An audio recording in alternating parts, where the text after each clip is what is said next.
Essayez de me trouver. Suis-je sous mon lit? Suis-je dans la salle de bain? Dans ma garde-robe?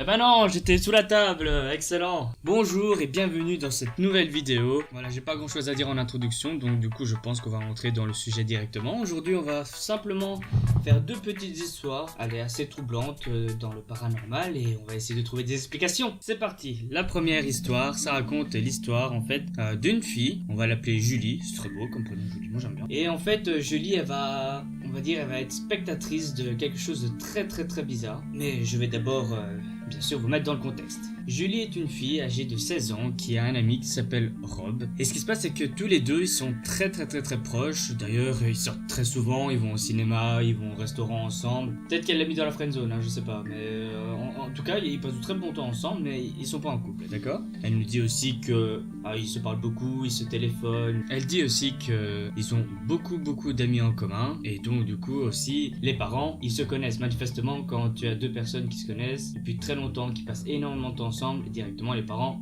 se connaissent quand même un petit peu. Et disons que à un certain moment de leur vie, on va dire, eh bien Rob et Julie, ils déménagent un petit peu dans un coin des États-Unis. Elle dit pas la ville, elle dit pas ce que c'est. Et on va dire qu'un lundi, elle se réveille. C'est censé être une journée normale quand même, mais c'est à partir de ce lundi-là que les choses vont devenir un peu très bizarres. En fait, habituellement, lorsqu'elle se réveille, c'est Rob qui envoie à chaque fois un petit message en disant bonjour, ça va, tu as bien dormi, etc. Mais cette fois-ci, il se passe rien du tout. En fait, la veille, il faut savoir que Rob était allé à un concert, du coup elle se dit peut-être que c'est parce qu'il est allé à ce concert-là et que du coup il est crevé et qu'il s'est pas réveillé à temps, donc c'est pas grave quoi, il ira pas en cours. Ce n'est pas si grave que ça, si quelqu'un t'envoie pas un message, c'est peut-être qu'il a oublié, etc. quoi. Donc elle essaie de rationaliser un petit peu. Et ce qui se passe, c'est que finalement, c'est elle qui envoie le petit bonjour du matin en disant ça va, est-ce que tu as bien dormi? Elle prend un petit peu des nouvelles, quoi. Elle s'attendait pas nécessairement à une réponse directe. Ensuite, c'est plutôt vers le temps du midi, donc 12h, 13h, que là elle se dit il y a quelque chose qui cloche, parce que vers cette heure-là, même si c'était une soirée bien arrosée avant, Rob, il est toujours réveillé à cette heure-là. Elle regarde son téléphone,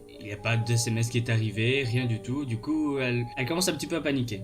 Du coup, ce qu'elle fait, comme toute personne normale qui veut prendre des nouvelles de son ami, elle lui téléphone. Et en téléphonant, elle entend à l'autre bout de fil la voix off qu'on entend souvent quand on tombe sur un répondeur par exemple. Et cette voix lui dit oui, ce téléphone a été déconnecté, en fait il est plus utilisé, c'est plus possible d'appeler cette personne-là.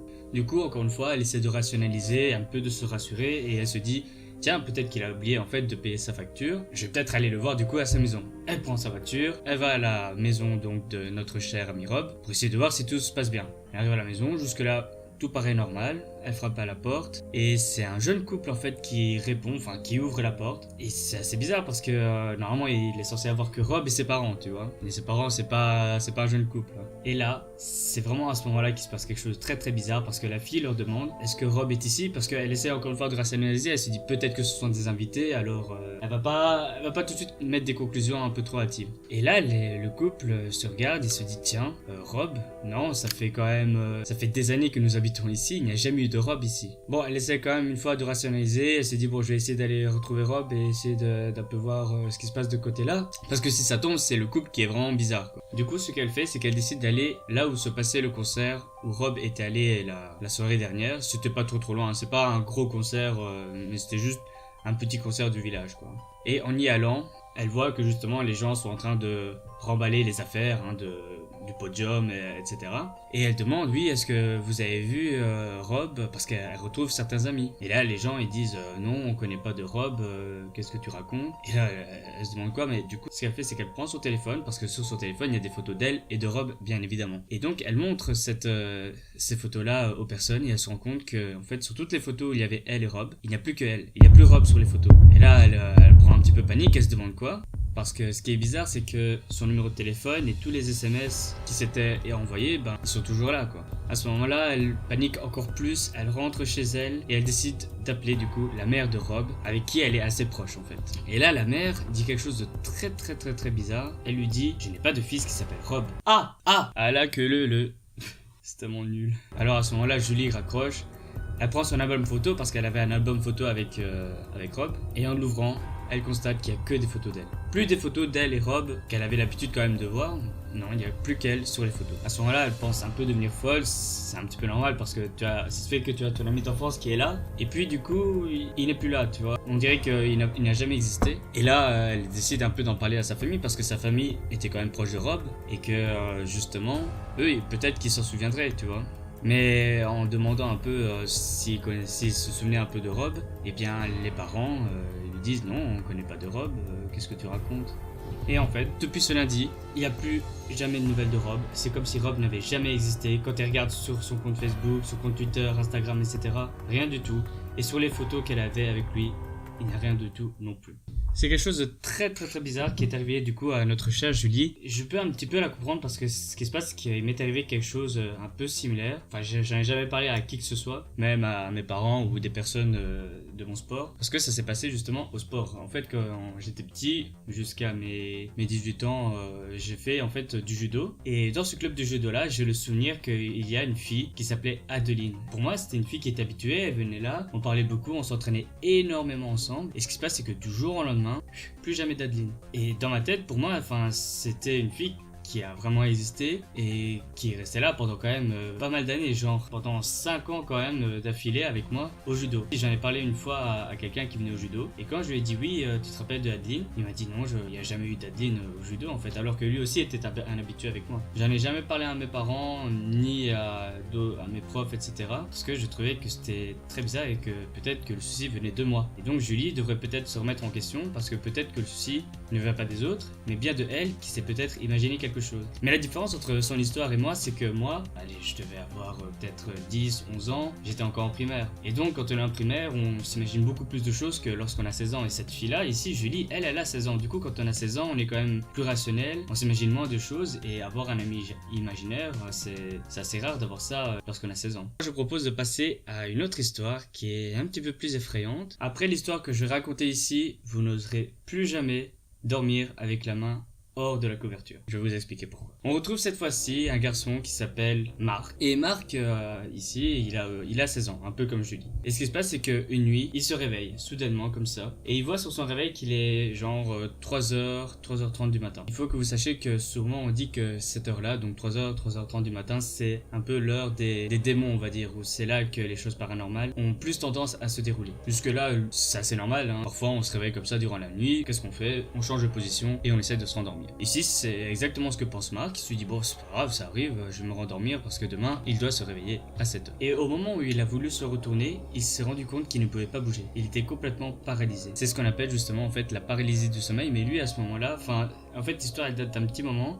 Et disons que la paralysie du sommeil, c'était quelque chose qui n'était pas encore très répandu. Enfin, les gens n'en parlaient pas beaucoup en fait. Et là, il sent vraiment une énorme vague de panique. Il dit vraiment qu'il a très peur et il commence vraiment à angoisser.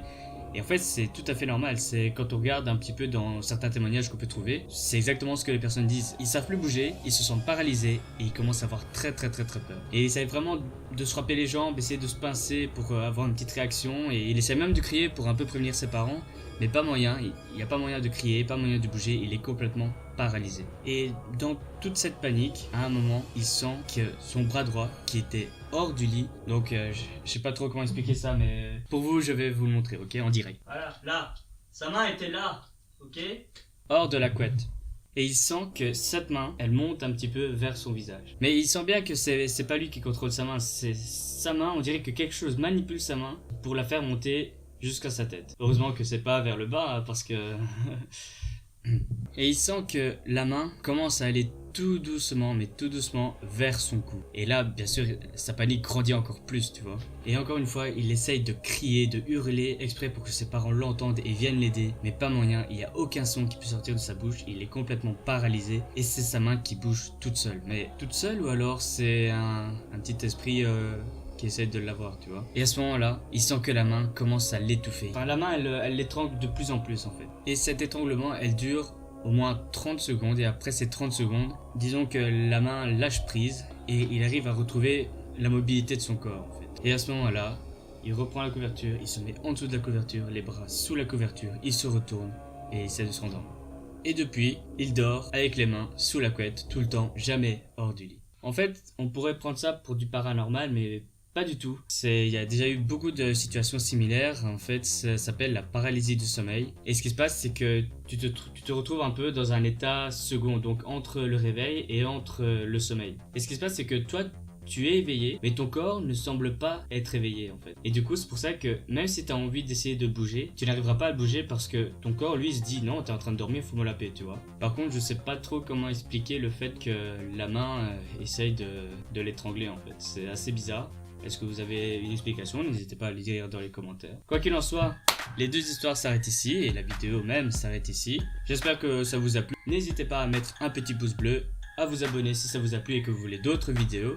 Et aussi de partager la vidéo, ça fait super plaisir de voir ça.